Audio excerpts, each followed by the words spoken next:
Nobody is your brother. I've had DJ Khaled. Everybody done told me I'm your brother. Do not believe that shit. Lord have mercy, King. That is the Man, you know you gonna get me in trouble, man. You gonna get us in trouble. How gonna get us in trouble? All that, but I mean, but no, I mean, when I say shit like DJ Khaled, it's very apparent. Yeah. Like DJ Khaled knows how to move. He knows how to, do things with different people and shit like that. But it's like, it's not a DJ Khaled type of thing. That's just the first person I can think of. But what have you learned about this business in 20 years? Nobody is your brother. Nobody. Come on, Payne, don't do that. Payne, nobody. Payne, because I hear it all the time. That's my brother. I hear it, Payne. You've seen so many dicks in that locker room. None of them is your brother. For years, fans assumed that the partnership between T-Pain and DJ Khaled was one of those rare, unbreakable creative unions in mainstream hip-hop. The kind born from mutual respect, shared hustle, and hits that defined an era. From All I Do Is Win to I'm So Hood, their chemistry felt effortless, iconic, almost familial. But behind the scenes, a very different story was unfolding. One stitched together with unspoken tensions, bruised egos, shifting alliances. And according to T-Pain himself, a staggering lack of loyalty. And now, after a decade of silence, he's finally saying everything out loud. Everybody is your brother. Everybody's your brother while they can use you. Everybody. Everybody is your brother while they can use you. Nobody is your brother. That is the quickest and the most consistent thing that I've learned through this whole thing. You had to learn that the hard way? Everybody, and you know what? It's only that say you my brother. That I'm telling, just like that. Yeah, because you wouldn't allow somebody that didn't say that to get close to you. Yeah, you would. Yeah, you would. I'd rather you tell me what the business was and not have the brother aspect in there and just say, hey, look, here's what I want to do. Here's what we're gonna do. We're gonna do a hook. I'm gonna put a verse on this shit. We're gonna make a bunch of money. We're gonna separate for a little bit, and I'm gonna come back when I need you again. Let's do it again. Blah, blah, blah. I'd rather know the plan than to say, you my brother, you my brother, you my brother, nah, you my brother. We always gonna be together. We ain't gonna never separate. Anytime you need me, I'm here for you. Anytime you need me, bum bum bum. But nah, bro, it's that. During his recent appearance on Club Sachet, the beloved R&B innovator didn't deliver subtlety. He didn't deliver nuance. He delivered fire. The moment host Shannon Sharpe asked what he learned in his 20-plus years in the music industry, Tay didn't hesitate. No deep breath, no warm-up, no long-winded philosophical journey. Here, everybody is like, oh my God, thank you so much, you're my brother. And it's just so much of that, back to back, back to back, back to back. You're my brother, you're my brother, you're my brother, you're my brother.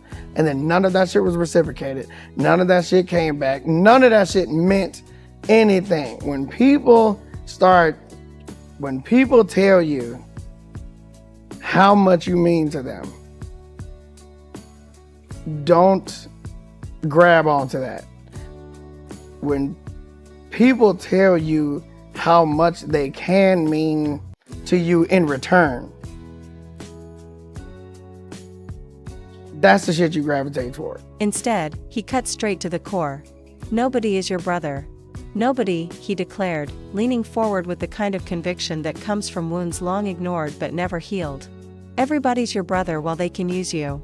That is the quickest and most consistent thing I've learned. It was a heavy truth, but the name he dropped afterward sent shockwaves across social media. DJ Khaled. I've had DJ Khaled and everybody tell me I'm your brother. Do not believe that, he said. Frustration hitting every syllable. Khaled knows how to move. He knows how to do things with different people. But it's not just a DJ Khaled thing. That's just the first person I can think of. Everybody thinks it was like me and Future like fought or something. Right. I mean, no, but it was literally like you sat in my Bugatti. In my Bugatti. And then you said it was yours. And then I told people that it wasn't yours. And that was the end of it. He got. I mean, he didn't get mad. Future don't. First of all, Future don't get mad. He don't get mad. Future never gets mad. He says, "Good day, lovely." What do you say? Good. Enjoy. Lovely. Enjoy. Yeah, that's all. All right. That's all. So Future never gets mad, but the thing that kicked off the whole T-Pain don't like Future, it was like, oh, it's a cool fucking car. Cool fucking car you're in right there. Looks real familiar. From Outpost. And then he was like... For fans, it was a jaw-dropping moment. Two titans of the 2000s and early 2010s. Responsible for some of the most memorable anthems of the time. Now revealed to be estranged partners whose bond dissolved behind the curtain long before anyone realized it. But for T-Pain, this wasn't a new revelation. It was a story a decade in the making. At their peak, T-Pain and DJ Khaled were a near unbeatable duo. T-Pain's auto-tune-infused melodies were the soundtrack of an era. And Khaled's DJ-turned-executive persona was rising just as fast. Together, they created multi-platinum records, unforgettable hooks, and chart-topping cultural moments. Tracks like I'm So Hood, Go Hard, and All I Do Is Win didn't just succeed. They became generational staples. Weddings, sports arenas, clubs, radio countdowns. They were everywhere. And at the center of that wave were two men constantly calling each other brother. Until, according to T-Pain, the loyalty stopped. Their fallout began brewing in 2013. Though the public didn't see the cracks at first, T-Pain revealed in an interview at the time that he felt replaced. Overshadowed by a rising star using the same sonic tools that made T-Pain legendary. Future, Khaled deals with who's hot at the time, T-Pain said bluntly back then. Of course, he don't need T-Pain when he got another T-Pain. It stung. The man he'd helped climb to platinum heights now seemed to see him as a placeholder. Interchangeable. Expendable. Replaceable.